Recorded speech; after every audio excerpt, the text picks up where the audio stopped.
तो ये कहानी है एक एवरेज जापानीज वर्कर टेकरू की, जो कि सारा दिन काम करने के बाद अपने घर वापस जा रहा होता है। टेकरू सारा दिन काम करने के बाद बहुत ही ज्यादा थक गया होता है, इसलिए वो घर जाकर अपना टीवी ऑन कर लेता है और वो कहता है कि चलो अब थोड़ा सा मन बहला लेता हूँ। लेकिन तभी अचानक से उसके ग्लासेस ग्लो करना शुरू कर देते हैं और वो एक अजीबोगरीब जगह के ऊपर टेलीपोर्ट हो जाता है। वहां पर टेकरू को एक अजीब सा आदमी मिलता है जो उसको चाय ऑफर करता है, लेकिन टेकरू उसको देखकर काफी ज्यादा कंफ्यूज हो जाता है और फिर वो आदमी कहता है कि मैं तुम्हारे सोलर सिस्टम का मैनेजर हूँ। ये सब सुनकर टेकरू काफी ज्यादा कंफ्यूज हो जाता है, लेकिन फिर वो आदमी अपनी उंगली के ऊपर एक प्लेनेट बना लेता है और कहता है कि इस प्लेनेट का नाम मेडियस है और इस प्लेनेट के ऊपर कोई भी सिविलाइजेशन नहीं है। और फिर वो उस प्लेनेट के ऊपर पानी का एक कतरा फेंकता है और टेकरू को कहता है कि तुम्हें अब इस प्लेनेट के ऊपर जाना होगा। ये सब सुनकर टेकरू बहुत ही ज्यादा कंफ्यूज हो जाता है और वो कहता है कि मैं तो नहीं जाना चाहता। ये सुनकर वो आदमी कहता है कि अगर तुम नहीं जाओगे तो तुम अपनी सोल से हाथ धो बैठोगे क्योंकि तुम ऑलरेडी मर चुके हो। और फिर टेकरू कहता है कि लगता है कि मेरे पास कोई चॉइस नहीं है। और फिर वो आदमी कहता है कि तुम्हें स्पेशल पावर्स दी जाएंगी और फिर वो टेकरू को इन्फिनिट माना दे देता है और कहता है कि क्या तुम्हें कोई और चीज भी चाहिए। और फिर टेकरू कहता है कि हाँ, अगर एक क्यूट सी प्रिंसेस भी मिल जाए तो मजा ही आ जाएगा। और फिर वो आदमी टेकरू को रेयर एलिमेंट्स को ढूंढकर बेचने की एबिलिटी दे देता है। इसके बाद वो टेकरू को कुछ पावर्स और दे देता है और कहता है कि तुम्हें एक बैग दिया जाएगा जिसका कोई अंत नहीं है और तुम्हें एबिलिटी भी दी जाएगी कि तुम उस दुनिया पर जाकर मैड्रिन जुबान बोल सकते हो। फिर अचानक से टेकरू की बॉडी गायब होना शुरू हो जाती है और वो मैनेजर सोचता है कि शायद उसने टेकरू को कुछ ज्यादा ही ओपी बना दिया है। और फिर वो मैनेजर कहता है लेकिन तुम्हें टेंशन लेने की कोई जरूरत नहीं है, तुम्हें उस दुनिया में जाकर बहुत ही ज्यादा मजा आने वाला है। और फिर टेकरू कहता है कि क्या तुम मेरे साथ स्कैम तो नहीं कर रहे हो। लेकिन तभी अचानक से उसकी आंखें बंद हो जाती हैं और वो उस नई दुनिया में जाकर आंख खोलता है। जब टेकरू ऊपर देखता है तो वहां पर उसको एक बहुत बड़ा रिंग्स वाला प्लेनेट नजर आता है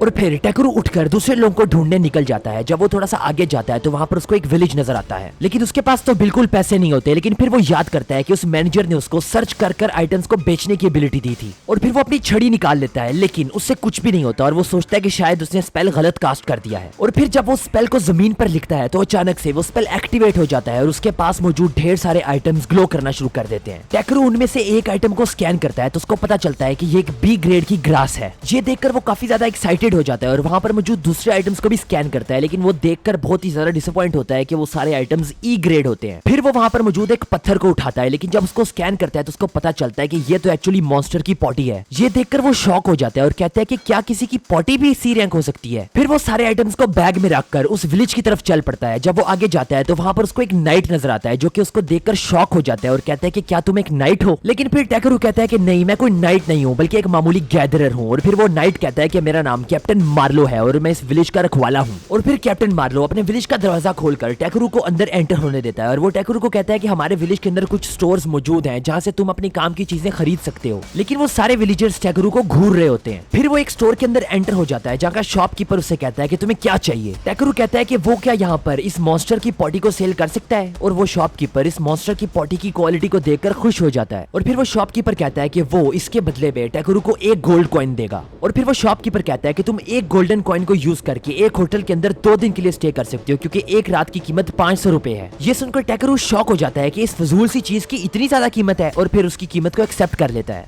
ये सुनकर वो शॉपकीपर काफी ज्यादा खुश हो जाता है और टेकरू से पूछता है कि क्या तुम्हारे पास इसके अलावा और भी चीजें मौजूद हैं। तो टेकरू अपनी सारी चीजें निकालकर शॉपकीपर को दे देता है। शॉपकीपर कहता है कि तुम इतने रेयर आइटम्स को मेरे इस छोटे से स्टोर के अंदर क्यों सेल कर रहे हो। टेकरू जवाब देता है कि वो एक ट्रैवलिंग वॉन्डरर है जो कि इधर से उधर जाता रहता है। उसकी बात सुनकर वो शॉपकीपर टेकरू को एक जॉब की ऑफर देता है। शॉपकीपर कहता है कि क्या तुम मुझे एक बहुत ही ऊंची पहाड़ी के ऊपर मौजूद एक बहुत ही रियल मिनरल ला दोगे। टेकरू कहता है कि हाँ, अगर तुम मुझे मैप दोगे तो मैं ला दूंगा। और फिर वो शॉपकीपर उसको उसके सारे पैसे देता है जो उसके सारे आइटम्स के बदले में मिले हैं। टेकरू इतने सारे पैसे देखकर बहुत ही ज्यादा खुश हो जाता है, लेकिन वो शॉपकीपर कहता है कि तुम्हें रास्ते में बहुत ही ज्यादा मॉन्स्टर्स मिलेंगे। फिर टेकरू उस विलेज के अंदर एक होटल बुक करता है रात गुजारने के लिए और फिर उस होटल की एक वेट्रेस उसको गर्म पानी ला के देती है। और फिर वो टेकरू को कहती है कि टेकरू ये पानी इस्तेमाल करके अपनी बॉडी को साफ कर सकता है क्योंकि उनकी दुनिया के अंदर सिर्फ बहुत ही ज्यादा अमीर लोग ही एक बाथरूम को अफोर्ड कर सकते हैं। ये सुनकर टेकरू एक दफा परेशान हो जाता है, लेकिन फिर वो वेट्रेस कहती है कि तुम एक वाटर मैजिशियन को बुला सकते हो अपना जिस्म धुलवाने के लिए। लेकिन फिर ये सुनकर टेकरू उसको पैसे देकर वहां से भगा देता है। उसको भेजने के बाद टेकरू वाटर बाथ के लिए एक मैजिक स्पेल कास्ट करने की कोशिश करता है और फिर उसका स्पेल काम कर जाता है और उसकी बॉडी बहुत ही अच्छी तरह से साफ हो जाती है। और फिर टेकरू के कमरे के बाहर खड़ी हुई वेट्रेस उसके कमरे से आती हुई अजीबोगरीब आवाजें सुनकर हैरान हो जाती है। टेकरू बहुत खुश होता है कि उसकी बॉडी साफ हो गई, लेकिन वो परेशान भी होता है कि वो पानी के मजे नहीं ले सका। अगले दिन टेकरू एक दफा फिर से चीजें कलेक्ट करने के लिए निकल पड़ता है तो तभी वहां पर उसको एक बहुत बड़ा सा स्पेड का सिंबल नजर आता है। और फिर जब वो आगे जाके देखता है तो वहां पर उसको एक स्केलेटन नजर आता है। ये देखकर टेकरू को शॉक लग जाता है और वो रियलाइज करता है कि ये किसी एडवेंचरर की बॉडी है। फिर उसको वहां पर एक लेटर मिलता है जो कि उस एडवेंचरर की सिस्टर का होता है और ये पढ़कर उसको पता चलता है कि ये आदमी अपने बीमार फादर की बीमारी का इलाज के लिए पैसे इकट्ठे करने निकला था। ये सब पढ़कर उसको बहुत ही बुरा लगता है, इसलिए वो वहाँ पर एक ग्रेव बनाकर उस सोल्जर को उस ग्रेव के अंदर दफन कर देता है। उसके बाद वो अपने चारों तरफ एक मैजिकल बैरियर बना लेता है और थोड़ा सा फ्यूल यूज करके वहाँ पर आग जला लेता है। फिर उस आग के ऊपर वो एक बर्तन रखता है और उसके अंदर गर्म पानी डालकर एक सूप बना लेता है। फिर वो उस सूप के अंदर कुछ मीट और थोड़ी सी स्पाइसेस डालता है और उसके बाद वो उसके पकने का इंतजार करता है। जब वो सूप पक जाता है तो उसको चख कर देखता है तो वो सूप बहुत ही ज्यादा टेस्टी होता है और वो फिर इस दुनिया का शुक्रिया अदा करता है। खाना खाने के बाद टेकरू उस एंशिएंट फॉरेस्ट की तरफ चल पड़ता है जहाँ पर व्हाइट ड्रैगन्स मौजूद होते हैं। उसको पता होता है कि उस फॉरेस्ट के अंदर ढेर सारे खतरनाक मॉन्स्टर्स मौजूद हैं, इसलिए वो अपना मैजिक यूज कर वहाँ पर एक मैजिकल बॉल बना लेता है, लेकिन वहाँ पर उसको कुछ ज्यादा खास चीजें नहीं मिलती। फिर वो वहाँ से कुछ अर्ब्स को इकट्ठा करना शुरू कर देता है, लेकिन वो बहुत ही ज्यादा लकी होता है क्योंकि अभी तक उसके ऊपर किसी मॉन्स्टर ने अटैक नहीं किया होता। वो समझता है कि उसकी बॉडी से इतनी ज्यादा बदबू आ रही है कि सारे मॉन्स्टर उससे दूर भाग गए हैं। फिर थोड़ा आगे जाकर उसको वहाँ से लाइट आती हुई नजर आती है, इसलिए वो तेजी से भागना शुरू कर देता है, लेकिन वो इतना मगन होता है कि वो एक बहुत ही गहरी खाई के अंदर गिर जाता है। वो बहुत ही तेजी से नीचे गिर रहा होता है, इसलिए वो सारे स्पेल्स को कास्ट करना शुरू कर देता है जो कि उसको याद होते हैं, लेकिन उनमें से एक स्पेल काम कर जाता है और उसकी बॉडी ग्लो करना शुरू कर देती है और वो बड़े प्यार से उड़ते हुए जमीन तक पहुंच जाता है। फिर उसको वहां पर बहुत सारे ओर्स के सिंबल नजर आते हैं और टेकरू अपना हथौड़ा निकालकर ओर्स की माइनिंग शुरू कर देता है। वो उनमें से एक पीस को तोड़ता है जो कि सिल्वर ओर निकलता है, लेकिन उसको वहां पर कोई भी डायमंड नहीं मिलता। लगता है इस बंदे ने पहले कभी माइनक्राफ्ट नहीं खेली। लेकिन फिर उसके पैरों के नीचे से जमीन हिलना शुरू हो जाती है। वो जल्दी से अपना ओर पकड़ता है और वहां से निकलने की ट्राई करता है, लेकिन जाने से पहले वो एक आखिरी कोशिश करता है और एक फायर बॉल बनाकर वहां पर मौजूद एक रॉक को तोड़ देता है, जहां से उसको फाइनली कुछ डायमंड्स मिल जाते हैं जो कि A+ रैंक होते हैं। उसको डायमंड्स मिल तो गए थे, लेकिन जितने ज्यादा डायमंड्स वो एक्सपेक्ट कर रहा था उतने ज्यादा नहीं मिले, इसलिए वो अपनी सर्च को कंटिन्यू रखता है। लेकिन जब वो आगे जाता है तो वहां पर उसको एक बहुत ही खूबसूरत लेक नजर आती है और फिर जब वो उस पानी को स्कैन करता है तो उसको पता चलता है कि ये बहुत ही रेयर SS रैंक्ड वाटर होता है। टेकरू इस वाटर की रैंक को देखकर बहुत ही ज्यादा खुश हो जाता है, लेकिन फिर उसको पता चलता है कि ये एक ड्रैगन का नेस्ट है। फिर उस पानी से एक बहुत ही गहरी आवाज आती है जो कि पूछती है कि आखिर तुम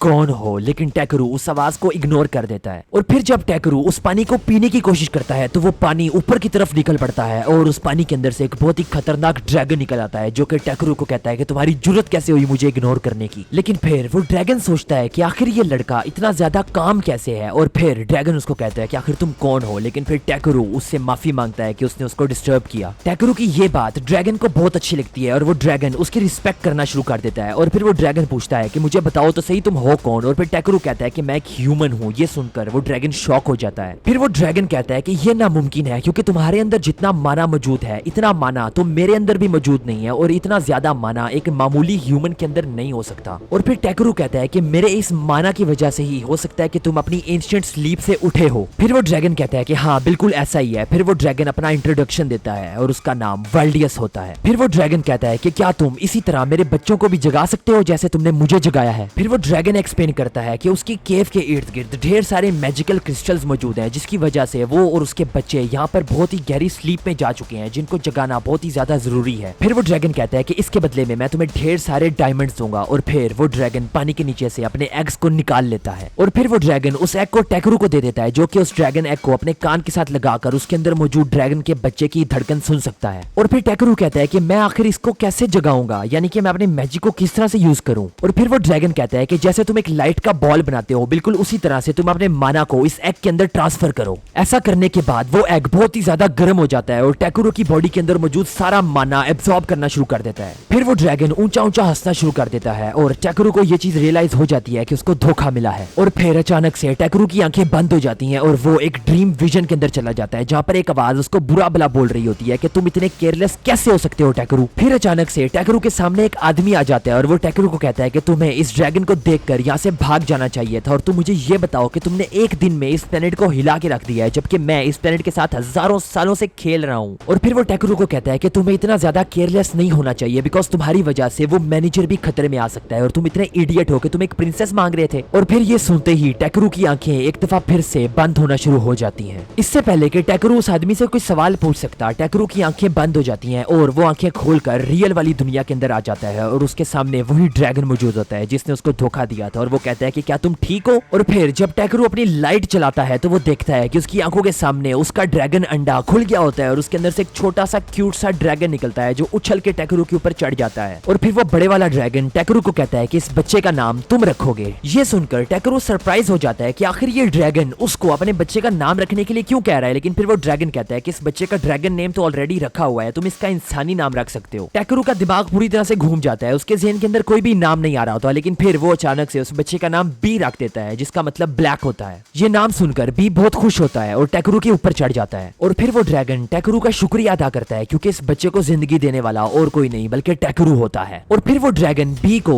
टेकरू के साथ पूरी दुनिया घूमने की इजाजत दे देता है। लेकिन ये सुनकर टेकरू शॉक हो जाता है और कहता है कि ड्रैगन, क्या तुम्हें अपने बच्चे बी के साथ टाइम नहीं स्पेंड करना? और फिर टेकरू उस ड्रैगन को कहता है कि तुम्हें इस तरह से किसी के ऊपर भी ट्रस्ट नहीं करना चाहिए। लेकिन फिर वो ड्रैगन कहता है कि तुम मेरे से ज्यादा स्ट्रांग हो, इसलिए मैं तुम्हारे ऊपर ट्रस्ट करता हूँ। फिर वो टेकरू के बैग पर एक बीम छोड़ता है और पानी में वापस चला जाता है। और फिर इस सब के बाद वो ड्रैगन टेकरू को गुड बाय कह देता है और टेकरू और उसका बच्चा बी एक बहुत ही खूबसूरत और एडवेंचरस जर्नी के ऊपर जाने के लिए तैयार हो जाते हैं। ये सुनने के बाद वो छोटा ड्रैगन बी भी बहुत ही ज्यादा खुश हो जाता है। तो गाइज, ये एक बहुत ही ज्यादा लेजेंडरी और एपिक स्टोरी होने वाली है। तो ये था पार्ट 1। अगर आप लोगों को नेक्स्ट पार्ट चाहिए तो चैनल को सब्सक्राइब कर लो और वीडियो को लाइक करना मत भूलना।